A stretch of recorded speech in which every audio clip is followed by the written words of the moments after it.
बिस्मिल्लाहिर्रहमानिर्रहीम। अस्सलाम वालेकुम। आप उसामा गाजी यूट्यूब चैनल देख रहे हैं। आज जो कुछ पार्लियामेंट हाउस के बाहर हुआ, जिस तरह मुस्लिम लीग नून के सीनियर रहनुमाओं और तहरीक इंसाफ के कारकुनों के दरमियान हंगामा आराई हुई, वो बहुत ही ख़तरनाक सूरत हाल इख्तियार कर गई है। उसकी वजह यह है कि PDM की लीडरशिप, चाहे मौलाना फजलुर रहमान हो और चाहे मरीम नवाज साहिबा हो, वो इस सब का बराह रास्त जिम्मेदार इमरान खान को ठहरा रहे हैं। और कोई ढके छुपे अल्फाज नहीं है, वाज़े तौर पर वो इमरान खान से बदले की बात कर रहे हैं। और एक इस तरह से सूरत हाल बनती चली जा रही है कि खुदा न खास्ता इमरान खान साहब पर हमला हो सकता है, कि जिस तरह से वो अपने कारकुनान को बता रहे हैं कि इसका बदला लेना है। मिसाल के तौर पर आबिद शेर अली टांगे तोड़ने की बात कर रहे हैं कि अब तो गुंडागर्दी का जवाब गुंडागर्दी से देना होगा, ये कह रहे हैं। मरीम साहब भी कह रही हैं कि गुंडागर्दी का जवाब अखलाकियात से नहीं दिया जा सकता। और वाज़े तौर पर उन्होंने कहा इमरान खान साहब को कि ये जो सिक्योरिटी है ये जब कम होगी तो फिर हमारे लोगों ने जूते पहन रखे हैं, बल्कि बहुत से हमारे लोग हैं जिन्होंने हीलें पहन रखी हैं। फिर उसके बाद तो वो कब्र तक की बात करती है हुकूमत के हवाले से कि इनकी लाश भी बाहर ना निकल सके, ऐसा इनका इंतज़ाम करेंगे तजहीज़ व तकफीन का। कभी वो इदारों के हवाले से कहती हैं कि जी आखिरी कील ठोंका जा रहा है आपके कफन में, और इस तरह की बातें कर रही हैं। ताबूत में आखिरी कील ठोकने की बातें कर रही हैं। वो भी मैं आपको बताऊंगा, क्योंकि बेहतर ही है कि जिस तरह मैंने पिछली वीडियो में इमरान खान साहब की पूरी तकरीर आपको जिक्र किया, उसमें जो अहम चीज़ें थी वो आपके सामने रखी, इसमें भी मैं आपको, ताकि इस पर कोई इतराज़ ना रहे, कि मरीम साहब के जो अल्फाज है वो मैं आपके सामने दोहराऊंगा।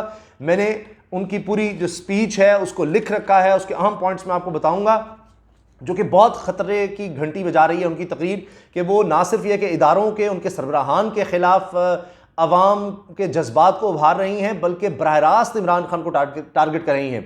मौलाना फजलुर रहमान साहब का कुछ भी इस तरह का कहना वो ज़्यादा ख़तरनाक है, क्योंकि उनकी बहुत मजहबी फॉलोइंग है, इसमें कोई शक नहीं है। इसी तरह से फजलुर रहमान साहब ने जो कुछ कहा है वो भी मैं आपको बताना चाह रहा हूँ। लेकिन उससे पहले बता दूं कि हुकूमत की तरफ से एक डिफेंसिव सा रवैया है। शहबाज गिल साहब तो ये कह रहे हैं कि ये बड़ा गलत हुआ है, बड़ा अफसोसनाक हुआ है कि हसन इकबाल को जूता मारा गया या थप्पड़ मारा गया, मुसद्दिक मलिक साहब को दीगर लोगों के साथ बदतमीजी हुई। लेकिन वो वीडियोस मुसलसल शेयर कर रहे हैं कि वहां पर गालियां दी गई। शेख रेल असगर साहब हैं नून लीग के, उन्होंने बड़ी गलीज गंदी गालियां दे रहे थे लोगों को कि इधर आओ।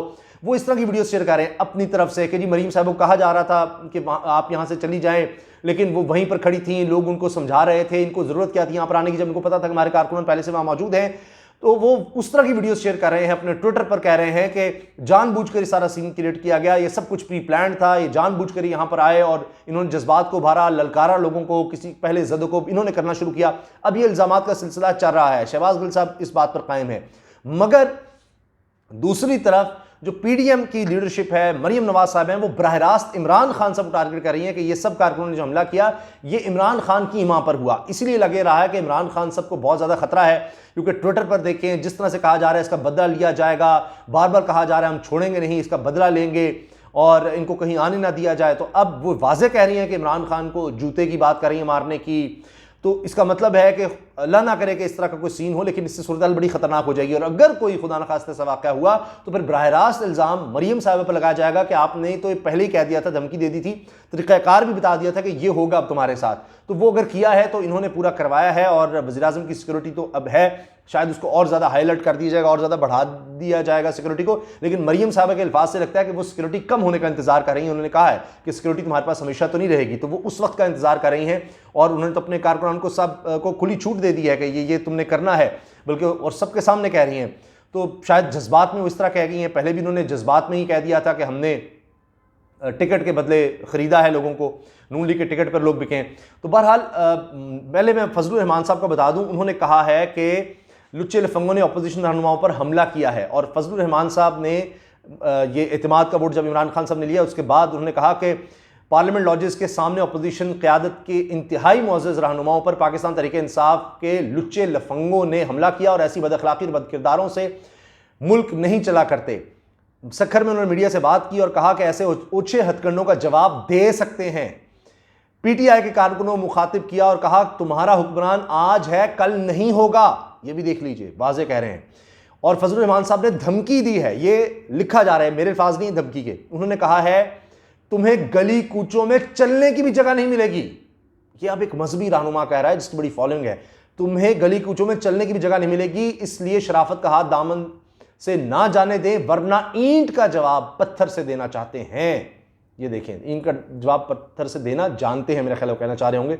बहरहाल और इमरान खान साहब ने जो फिर इत्मीनाद का वोट लिया है, वो कहते हैं कि जी ये इसको हम मानते नहीं हैं, ये गैर आइनी तौर पर इजलास बुलाया गया, ये सब कुछ एक ढोंग है, ड्रामा है। आगे उन्होंने कहा कि हम पार्लियामेंट के इजलास और इसमें इत्मीनाद के वोट के अमल को तस्लीम नहीं करते। हमें मालूम है कि अरकान पार्लियामेंट की निगरानी किन किन एजेंसियों ने की और सारी रात मेंबर के दरवाजे खटखटा कर हाजिरी ली गई। वज़ीर-ए-आज़म इमरान खान के हवाले से इल्ज़ाम लगाया कि बद किरदार इंसान किस मुंह से रियासत मदीना का नाम ले सकता है। तमाम शोबे इस वक्त नाकारा हो चुके हैं। हुकूमत बताए कि कौन से फैसले उन्होंने आइन की रूह के मुताबिक किए हैं। अगर इमरान खान में हिम्मत, जुर्रत और गैरत है तो इत्मीनाद का वोट अवाम से ले और फिर इलेक्शन करवाए जाएं। वज़ीर-ए-आज़म ने कल जिन्हें करप्ट कहा और आज इन्हीं का वोट लेकर ऐवान का इत्मीनाद हासिल करने का दावा कर रहे हैं। ये तो फजलुर रहमान थे। लेकिन अब सबसे अहम बात मैं आपको बताऊं कि आबिद शेर अली साहब की ट्वीट है, आप देख भी सकते हैं। आबिद शेर अली ने कहा है, जो कि सीनियर रहनुमा है मुस्लिम लीग नून के, उनके अल्फाज हैं, अब पानी सर से गुजर चुका है। लीगी रहनुमाओं से बदतमीजी का इलाज बस यही है कि आइंदा इनकी टांगें तोड़ दी जाएं।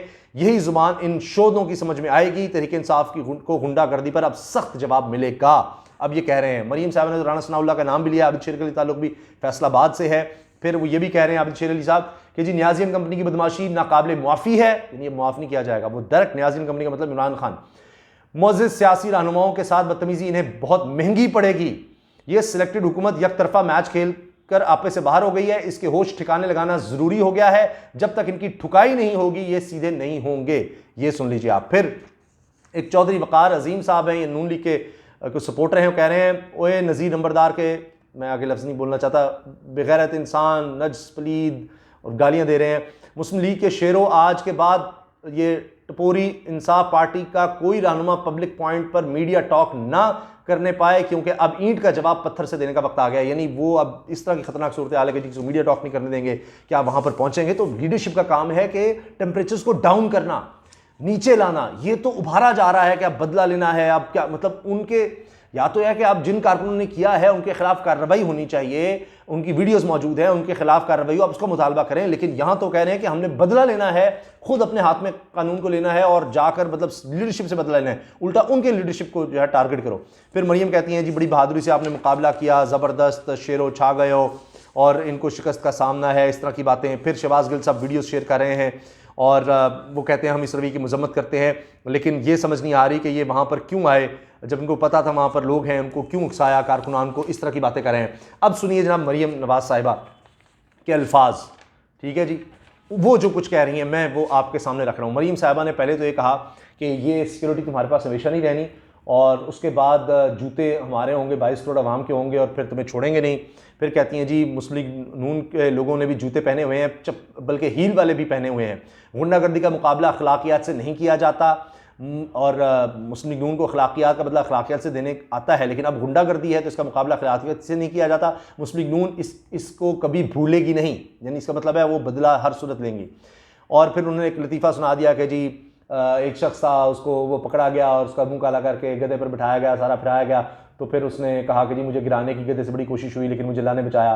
तो फिर कहती हैं हाँ इनके साथ भी यही हो रहा है। इमरान खान की तरफ से उनका इशारा था और कहती हैं कि यहाँ इमरान खान के हवाले से कह रही हैं कि यहाँ अल्लाह ने नहीं बचाया, जिन्होंने बचाया उन्होंने बचाया। अब ये इस्टेब्लिशमेंट की तरफ इशारा, और फिर सीधा टारगेट उन पर। जिन्होंने बचाया उनके चेहरे भी अवाम देखेगी, उनके चेहरे अवाम के सामने आए हैं। मुझे खुशी है कि उनके चेहरे अवाम के सामने आ गए हैं। उन्होंने अपने इदारे से जो लीज लाइफ ली हुई है, लीज लाइफ ले रखी है, आज उन्हें अपने इदारे को जवाब देना होगा, क्योंकि उन्होंने एक वोट चोर, आटा चोर, चीनी चोर को अवाम के गैज़ो गज़ब से बचाया। ये एस्टेब्लिशमेंट पर कह रही हैं। फिर क्या ये लीज लाइफ की बात सरबराह के लिए कर रही हैं, हमारे इदारे के एक सरबराह के लिए कर रही हैं, जिनको इन्होंने खुद वोट देकर एक्सटेंशन दी है लीज लाइफ? उनसे साफ अल्फाज है, मैं नहीं कह रहा। अच्छा जी, फिर जी मेरी नज़र में फैसला जो था यूसुफ ज़गलानी की फतह से हो गया, वो फैसला पाकिस्तान में हो चुका। जो वक्त आपने दिया है, जो इत्मीनाद का वोट आपने लिया है और जो अपने लिए वक्त हासिल कर लिया, इसकी कोई हैसियत नहीं है, क्योंकि वो आप अपने अरकान से गन पॉइंट पर आपने ये सारे वोट लिए हैं, गन पॉइंट पर। ये भी वो इल्ज़ाम लगा रही हैं। फिर कहा कि जी मुझे वोट दो वरना मैं छोड़ दूँ, मैं तुम्हें छोड़ूंगा नहीं। अब कितनी अजीब बात है कि कितनी ज़िल्लत है उन मेंबरान की भी और इनके लिए भी, यानी इमरान खान के लिए भी, कि इनको ये धमकियां देनी पड़ रही हैं। और ये कि जी ये जो बिक गए थे उन्हीं से दोबारा वोट लिया है। अब इस्लामाबाद पर भी धुंध छा गई है, जिस तरह जस्के में छाई थी और पार्लियामेंट लॉजेस को बंकर बना दिया गया। और फिर ये कहती हैं उन 16 अरकान के साथ एक एक आदमी बिठा दिया। इसका मतलब है इनको उन 16 का पता है कि किन 16 ने इस तरह से किया, इनके लिए वोट किया यूसुफ ज़ग़लानी के लिए, उनके लिए अरकान को बिठा दिया। फिर एजेंसीज की बात ये करती हैं तो इनके पास सारी रिपोर्ट्स कैसे आ रही हैं। फिर कहती हैं कि जी दरवाजे खटखटा कर देख रहे थे कि अंदर ही हो सारे लोग, अरकान असम्बली को के भी फ़ोन अनअवेलेबल हो गए थे। इनको कैसे पता कि तमाम अरकान असम्बली के फ़ोन अनअवेलेबल हो गए थे? कहीं इमरान खान साहब फिर ठीक कह रहे हैं कि जी 2-2 करोड़ की ऑफ़र आ रही थी उनकी ख़वातीन को, मेंबर्स को, दीगर मेंबर्स को, तो फ़ोन बंद थे, इसका मतलब है फ़ोन किए गए हैं और फ़ोन अवेलेबल नहीं थे। फिर कहती हैं कि आपको जो चंद दिन की मोहलत मिली है, इस मांगे तांगे के रिस्क से मौत अच्छी।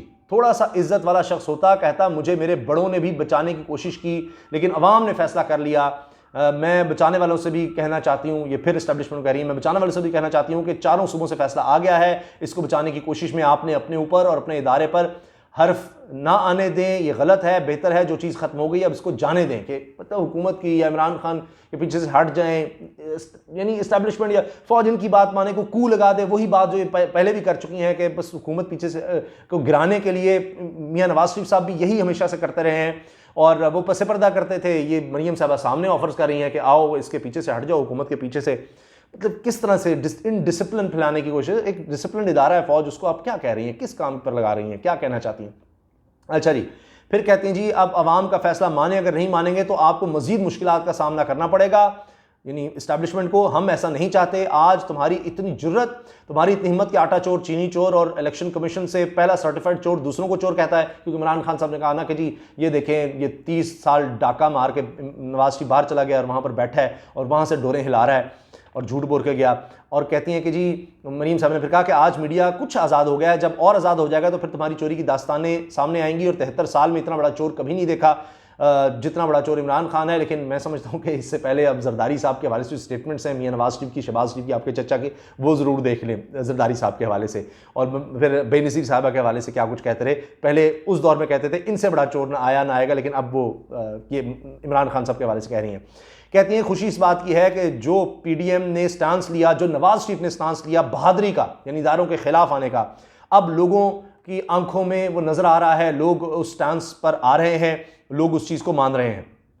अच्छा, इसके साथ साथ आगे वो कहती हैं कि जी आप अब लोगों की आंखों में धूल नहीं झोंक सकते। फिर इस्टेब्लिशमेंट को ललकार रही हैं कि आप जब भी ऐसा करेंगे तो एक और दौर आ चुका है और अब एक कील बस होगा, वो ठोंका जाएगा ताबूत में। अब लोगों के सामने सब चीज़ें आ रही हैं, छुपा नहीं सकते क्योंकि अब कोई बात छुपी नहीं रह सकती। कल क्या हुआ, कहाँ से फ़ोन आए, कहाँ से दबाव आया, अचानक किस तरह से एजेंसीज एक्टिव हो गई, आइंदा चंद दिनों में सब कुछ आवाम के सामने आ जाएगा। अब ये क्या वही फ़ोन कॉल जो आप कहती हैं जी वीडियो बना लेते हैं, सारा कुछ कर लेते हैं, फ़ोन टेप कर लेते हैं, तो ये फिर एजेंसीज पे इल्ज़ाम कि अचानक किस तरह एजेंसीज एक्टिव हो गई रात को, आइंदा चंद दिनों में सब कुछ आवाम के सामने आ जाएगा। हरकत और सकनात एजेंसीज की, जिस तरह से उन्होंने फ़ोन किए, कोई बात अब छुपी नहीं रहेगी। अब वो दौर नहीं है, अब वो दौर गया, उनके अल्फाज हैं, अब वो दौर गया जब आप जुल्म भी करते थे और धौंस धांधली भी और दीवार के पीछे छुप भी जाते थे, अब वो दौर गया। तो ये मियां नवाज शरीफ साहब भी यही किया करते थे वैसे, कि वो फिर इस तरह से कभी पूछ लीजिए पीपल्स पार्टी के पुराने लोगों से किस तरह उनकी हुकूमतें गिराया करते थे। वो IGI का भी पता कर लें कैसे बनी थी, क्या हुआ था। और फिर ये शहबाज शरीफ साहब क्या कह रहे हैं जी हमारी तो काबीना डिस्कस हो रही थी 2018 इलेक्शन से पहले, 2013 में क्या हुआ था वो भी ज़रा देख लीजिए। बहरहाल वो कहती हैं अब वो दौर चला गया। अब आपसे कहना चाहती हूँ कि जो एग्जैक्ट हुआ पहले उसी का रिपीट था जो ट्रंप ने किया, और हारने के बाद उसने हमला किया, तो पाकिस्तानी ट्रंप ने भी यही किया है। और अब आगे कहती हैं चंद दिन जो तुम्हें मिल गए हैं, अब बड़ी अच्छे से पैकिंग कर लेना प्राइम मिनिस्टर हाउस की, ताकि तुमने छोड़कर जाना है। और फिर कहती हैं कि जी हमें कहते हो बिलावल और मरियम अब्बू बचाओ मुहिम चला रहे हैं। ये बड़ा अजीब लफ्ज़ उन्होंने इस्तेमाल किया है। हमें कहते थे कि बिलावल और मरियम अब्बू बचाओ मुहिम चला रहे हैं, लेकिन बेटा बचाओ औलाद बचाओ मुहिम आज पाकिस्तान ने देखी। अभी इमरान खान साहब को कह रही है, इस्टेब्लिशमेंट को, और ये सब कुछ। अच्छा जी, आखिर में कहती हैं लेकिन बड़ी अजीब सी बात है, इक़्तिदार आज हाथ से जाता नजर आया और यूसुफ ज़ग़लानी की एक सीट जीतने से पागल हो गए हैं और ये पागल बनकर शिकार हो गए हैं। मुझे खुशी है कि उन्होंने खुद को आवाम के सामने एक्सपोज कर दिया है। सियासी मौत हुकूमत की हो चुकी है, अब तजहीज़ व तकफीन हम करेंगे, PDM करेगी, और ऐसे करेंगे अब कि लाश कब्र से निकालने के भी काबिल ना रहे। तो बड़े सख्त अल्फाज हैं, लाश के, कब्र, कफन और ताबूत और ये सब कुछ। तो वो बहुत ज़्यादा अग्रेसिव हो रही हैं और सब मीडिया ये दिखा रहा था। तो ये बड़ा ख़तरनाक है कि लीडरशिप जो है किसी भी पार्टी की वो इस तरह के अल्फाज बोले और जज्बात को भारे। इससे आने वाले दिनों में सूरत हाल ख़तरनाक हो सकती है। और अगर खुदा न खास्ता कोई इस तरह का मामला होता है कि माजी में देखा कि मियां नवाज शरीफ पर जूता उछाला गया और इस तरह से अब ये जो कुछ हुआ है, तो अगर ऐसा हुआ प्राइम मिनिस्टर के साथ, तो ये मैं आपको बता रहा हूँ कि पीडीएम के लिए भी अच्छा नहीं होगा और उन पर उंगलियां उठेंगी और ये पाकिस्तान की सियासत इससे और ज़्यादा गंदी होगी और ज़्यादा उसमें गलाजत आएगी। तो लिहाजा टेम्परेचर्स को डाउन करना चाहिए। जिन्होंने जो गलत किया है उनके खिलाफ कार्रवाई का आप कहें, क्योंकि इमरान खान से आप कैसे साबित करेंगे कि उसने कहा था ये सलूक किया जाए और ये सारा कुछ प्री प्लान था, आप वहाँ पर आए। लेकिन ये अब कुछ हुआ तो वो सब ये जो आप जो कह रहे हैं या कहा जा रहा है, चाहे वो इदारों के सरबराहान के हवाले से है या इमरान खान के हवाले से, अगर खुदा न खास्ता उनके खिलाफ कोई कुछ होता है तो फिर बराह रास्त ये चीज़ एविडेंस बनेगी, ये सबूत बनेगा आपके खिलाफ। तो लिहाजा ऐसी बातों से परहेज़ करना चाहिए। इजाज़त दीजिए। अल्लाह हाफ़िज़। पाकिस्तान जिंदाबाद।